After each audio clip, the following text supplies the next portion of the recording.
Terwijl in de Rotterdamse haven het aantal onderschepte kilo's cocaïne blijft dalen, is dat in Vlissingen niet het geval. De grote vraag is dan ook, is die stabiele lijn het gevolg van goed politiewerk of volhardende criminelen?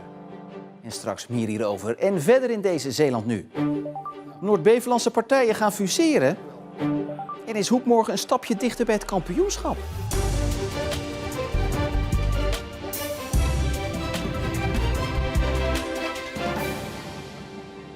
Goedenavond. In Rotterdam zien ze al jaren de onderschepte ladingen cocaïne afnemen. Maar in Vlissingen blijven de vangsten heel constant.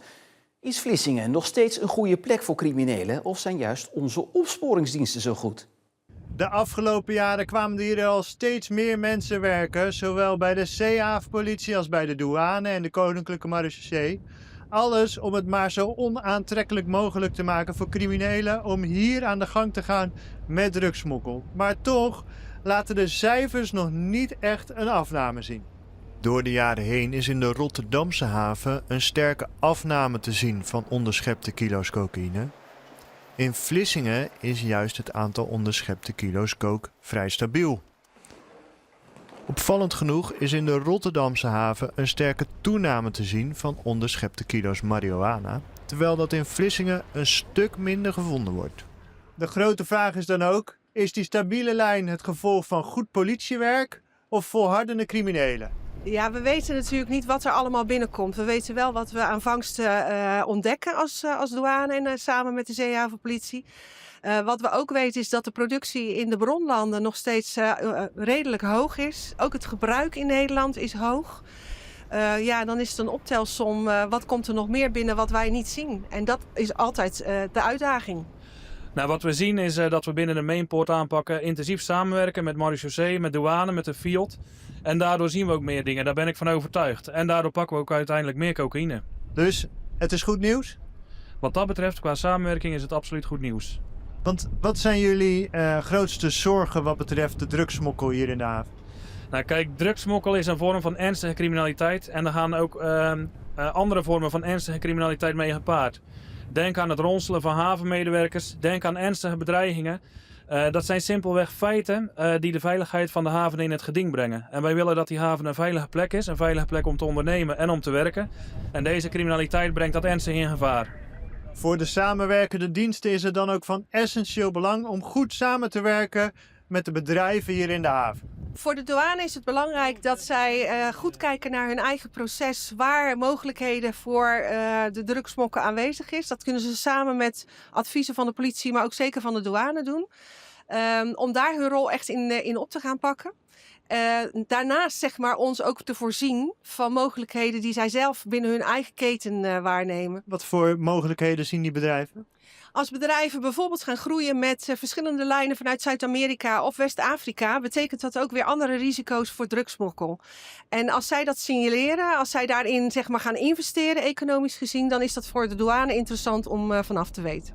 En het is niet allemaal eenrichtingsverkeer. Er gaat namelijk ook informatie van de politie naar de bedrijven.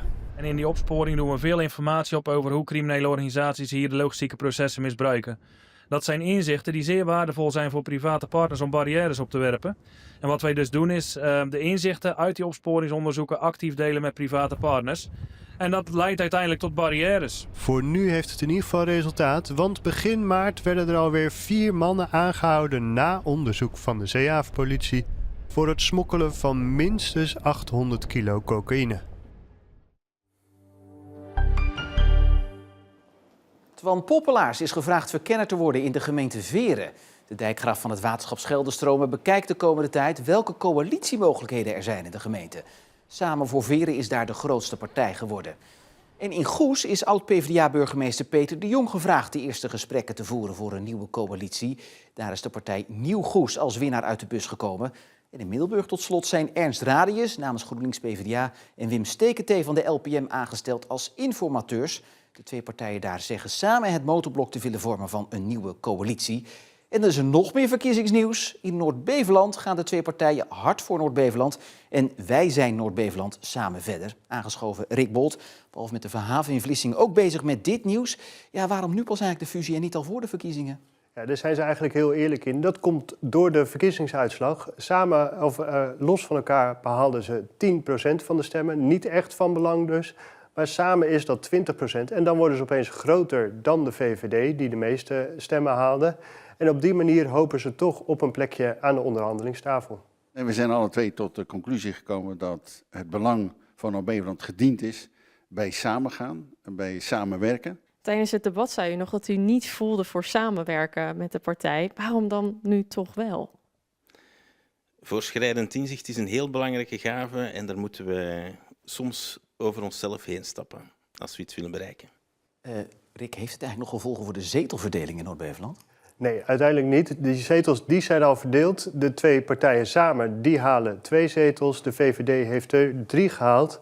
Maar ja, de fusiepartij heeft dus wel meer stemmen gehaald. En ze hopen dat dat dan toch nog effect gaat hebben. Rick, dankjewel. En meer verkiezingsnieuws staat in ons verkiezingsblog. Dat kan je vinden in onze app of op omroepzeeland.nl. De proef van de Zeeuwse reinigingsdienst levert online een hoop reacties op. De dienst controleert met camera's in vuilniswagens of mensen hun GFT-afval wel goed scheiden. Het nieuws maakt ook op straat de tongen los. Ik vind gewoon dat de mensen het gewoon zelf goed moeten scheiden. En dan is dat allemaal niet nodig, toch? Dat is een beetje het verhaal hierachter. Ik zag het en dacht, is het een grap? Of hoe krijg je het verzonnen? Wanneer jij als bewoner de fout ingaat, kan dat zomaar leiden tot een bezoek van een afvalcoach. En later misschien zelfs een boete. Je kunt zelf ook wel beslissen of het glas bij glas moet of plastic bij plastic of papier bij papier, lijkt me. Er is geen coach voor nodig, denk ik. Een boete? Ik weet niet of dat echt een goed plan is. Mensen zijn bang dat ze straks de pineut zijn omdat iemand anders afval in hun bak gooit. En jij krijgt dan wel zelf de boete of iets te horen van de gemeente van joh, je scheidt je afval niet goed, terwijl het niet jouw schuld is bijvoorbeeld. Ja, het gebeurt wel. En tegenwoordig weet je het toch maar nooit, hè, met alle jeugd. Ik zal niet zeggen dat alle jeugd dat alleen doet, maar goed. Ouderen kunnen er soms ook wat van. Ja, bijvoorbeeld als er groene of zwarte bakken langs de kant van de weg staan en als iedereen op bed ligt, loopt er iemand langs en die gooit nog even een zak bij jou in de bak. Vooralsnog richt de proef zich nu alleen op GFT-afval. Bij succes wordt die ook uitgebreid naar PMD en restafval. Jan-Paul van Hekken zit opnieuw bij de selectie van het Nederlands elftal. De voetballer uit Arnhemuiden speelt met Oranje 2 oefenwedstrijden in voorbereiding op het WK voetbal deze zomer. Nederland speelt volgende week vrijdag tegen Noorwegen en de dinsdag erop tegen Ecuador.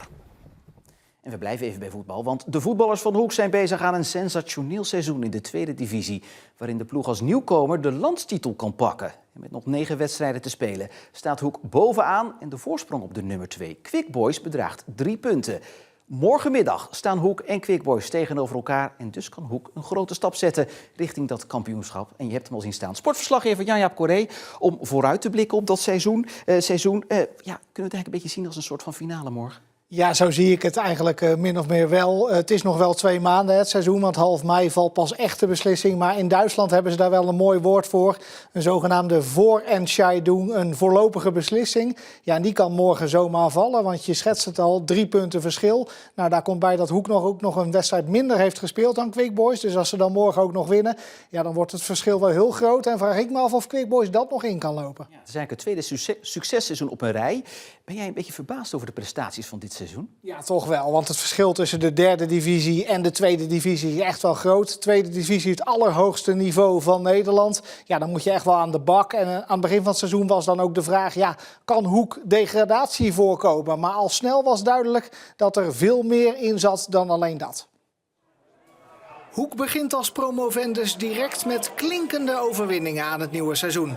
Zo wordt bij de start van de competitie meteen de uitwedstrijd tegen Katwijk gewonnen. En 2 weken later wordt in het uitduel tegen Spakenburg een andere reus uit het landelijke amateurvoetbal geklopt. Het is voor Hoek de aanzet naar een seizoen waarin het constant bovenin meedraait en zelfs koploper wordt. Die koppositie wordt afgelopen weekend in de uitwedstrijd tegen HHC Hardenberg nog eens verstevigd door een 1-3 overwinning.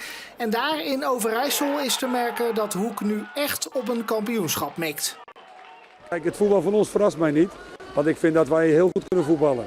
En dat hebben we vorige week al laten zien. Alleen dat scoren we niet. En ik vind nog steeds dat we eigenlijk ja, met minimale uitslag hebben gewonnen. Het is 3-1, maar het had ook misschien wel, nou ja, als je zeker de tweede helft kijkt, hadden we er wel 5, 6 goals bij kunnen maken. Maar wat zegt het dat je zo'n tweede helft kunt afleveren? Nou ja, dat we het kampioenschap meedoen.